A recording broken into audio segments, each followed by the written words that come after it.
now, though. Your calls, 301-230-0980. It is a Vibe Check Tuesday, so how are you feeling about the old Mandos? Let's go to the Ace Law listener line. Of course, don't forget that if you're in a wreck, Ace Law helps you get a check. Call 8888 Ace Law. Let's go to our guy, Lap. Lap, what's up, man?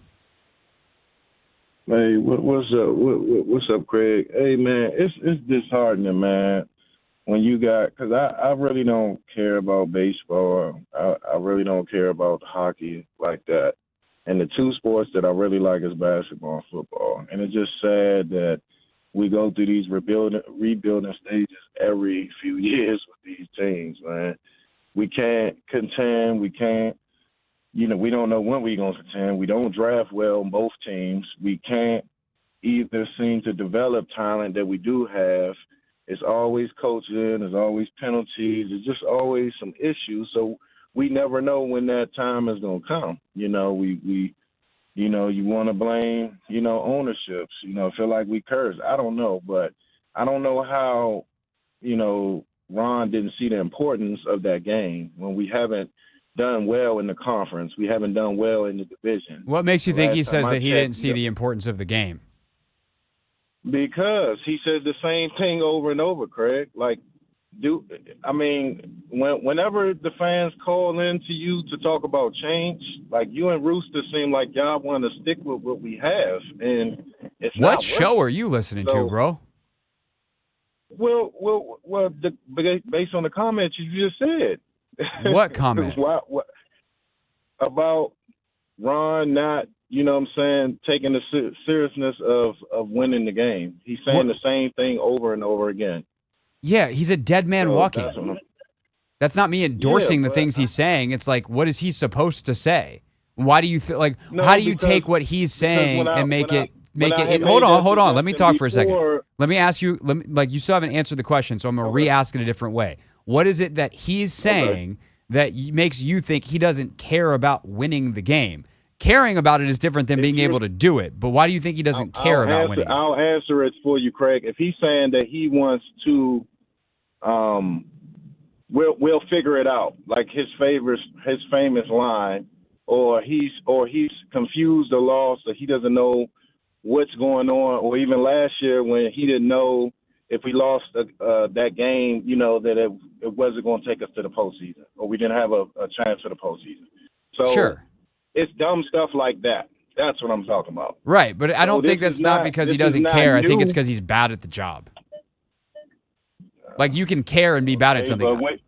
You could ask me to be a professional singer, and I would stink at it for a while. So yeah. So what do you suggest that we do, Craig? Because whenever we say something, you always, I don't know.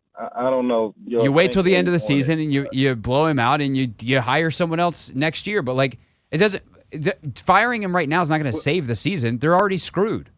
Well, let me ask you this, Craig. The reason why I say that is because of what do you think we should do? Because you get rid of Chase, you get rid of Sweat, right? You still have Terry, you still have Jonathan and Payne, guys that you have paid. We still have a combination of veteran and young players. Right. So we know that Sam can play the game. Yes. Everybody's question is he the franchise quarterback? That's neither here nor there. You'll find out when that time comes. But you can't tell me that you can't make the playoffs without Sam and the talent that we have on his team. You can't say that that's not possible when we've been in the playoff contention the last 2 years. Even now, we're still mathematically not out. Lap, do you know where this defense ranks? Probably dead last, probably. Yes, correct. That is absolutely 100% the correct answer. The total defense ranking that the NFL uses is total yardage. They are dead last in total yardage. They are second to last in points against. If you want a fancier stat, if you will, they are 30th out of 32 in DVOA. They can't make the playoffs because their defense is terrible. And unfortunately, you can't fix that in season. Can they compete with the talent they have week in and week out? Yes. Are they ultimately going to fall short in the ways that they have because they're not good when it comes to details and execution, specifically when pressure is highest? Yes. They also happen to have a hellacious schedule down the stretch. They've got teams like Miami coming up. If Rodgers is back in New York, like all of a sudden that game looks way different. Like could they? Yes, but they're also behind the eight ball. Well, that's my point. I mean, like, so when are we going to get to that point where we don't just make the playoffs because teams are sorry that year, or, we go on a crazy moving forward streak? When are we going to moving forward, when are we going to get I think they could do it next year. Like I genuinely think that they could do it next year. Lap, I'm gonna let you run. We got a couple more calls I would like to get to. Appreciate your call as always. All right, Craig. Good call, man. Yeah, absolutely. No, thanks for the call, and I will continue to talk about this because I think it's interesting. More of your calls though. 301-230-0980. The A-Saw listener line. 301-230-0980.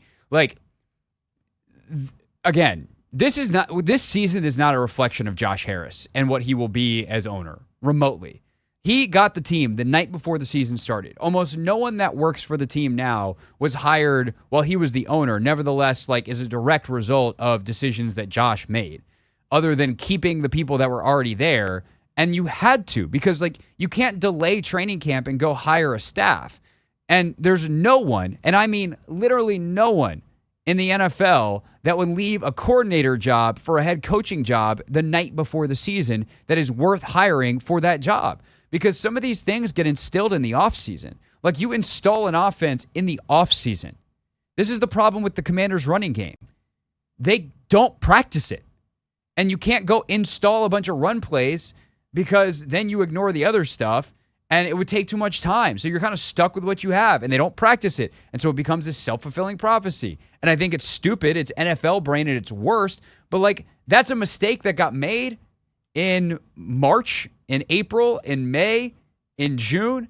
It got made in August when they didn't do this stuff in training camp. And it is coming home to roost. Consequences, handshake, actions. They made decisions about certain things, and the results are they're not good at football in a lot of situations, or they're not good at certain parts of the game. They decided that they were going to move forward with Emmanuel Forbes and take the risk that he would be able to figure out how to play quicker than everyone else in the league seemed to think that he would, based off of what, kind of the consensus draft stock that he had. And maybe he'll be turned into an awesome player. But they needed him to be good right now because Benjamin St-Juste, they needed not to be their number one corner. They decided not to address that. They decided to, go the Cody Barton route at middle linebacker. They decided to say hey, we think we can piece this O-line together. Instead of saying, you know what? We have this young quarterback that we think could be pretty good. What if we gave him a great O-line and invested money there? They decided to not trade, which I totally understood at the time. And this isn't a criticism. It's just describing, this is not me second-guessing them. It's just saying, hey, you made a decision. These are the consequences. If they had decided to trade a Montez Sweat in the offseason, maybe they could have gotten another draft pick and done this last year and taken an O-lineman, or gotten whatever they wanted to do, right? They use the cap space to sign someone. But they didn't do those things. Those are off-season decisions that have come home to roost. The results are what they are. That's not an endorsement of them. They stink. Defensively, they're abysmal. But the problem is those are off-season decisions that have in-season consequences that you can't really fix in season, because you can't go hire the linebackers coach from San Francisco, or I don't even know who that is. I'm picking up a name, a place, and be like, hey, do you want to come be our defensive coordinator? He's like, no, I'm in the middle of my season with the Niners. So firing these guys now, when you don't have answers to replace them, it'd be one thing if the coordinator was a huge, in Vegas, right? Josh McDaniels was a poison level problem with them. Everyone hated him. That's not the case here. So until you get to that, you do not need to clean house. Now, if you lose embarrassingly to New York this week, if you lose to New York this weekend, Ron is probably lucky that you get Dallas on Thanksgiving, because you're not firing Rivera with a 4-day turnaround. Or maybe you do, but you're probably not. right? But if you were to lose to New York and then especially if you get blown out by Dallas on Thanksgiving and you have that long break, then I think that could be happening. Or maybe maybe they do move on from Jack and try someone else. Or Rivera takes on more, whatever, this, that. Like, the problem is they have built a very flimsy system of coaches here. They don't have a strong staff, and that shows in the results of the players, but also shows that there's not an obvious line of succession that would be there. And Eric Bieniemy's got his hands full on offense, and he's not exactly killing it there. It's better than it has been, but he's definitely having a learning curve. And do you really want to put the defense on him as you trust him to keep Sam Howell moving in the right direction? I would say no.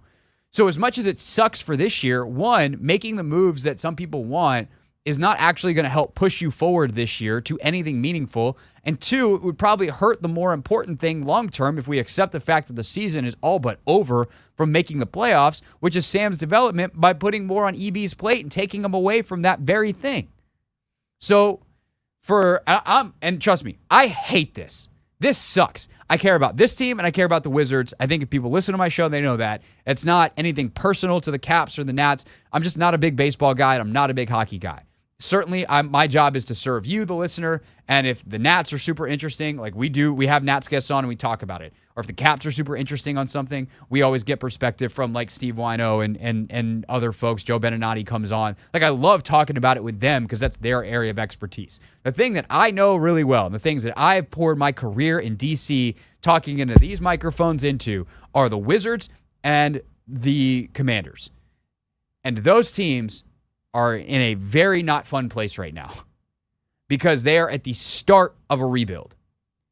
I will say for both, though, I have very high hopes. The Wizards are so far in the beginning, it's hard to see the end, but I trust the people doing it.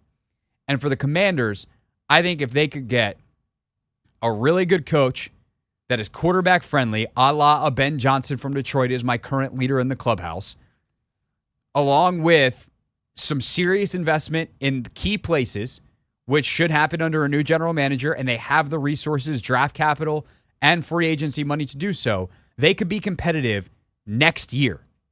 That's sweet. But the next 7 weeks are probably going to be pretty frustrating. And it's just a reality that I'm willing to say out loud.